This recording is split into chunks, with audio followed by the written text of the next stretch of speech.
तेरा ज़हन थोड़ी हो देखो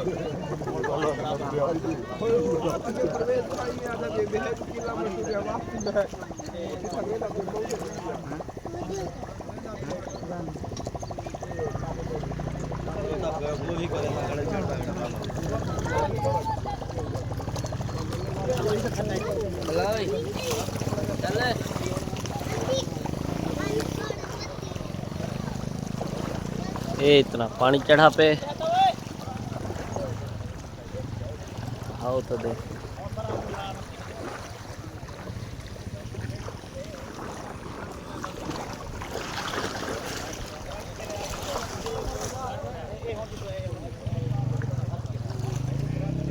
जाओ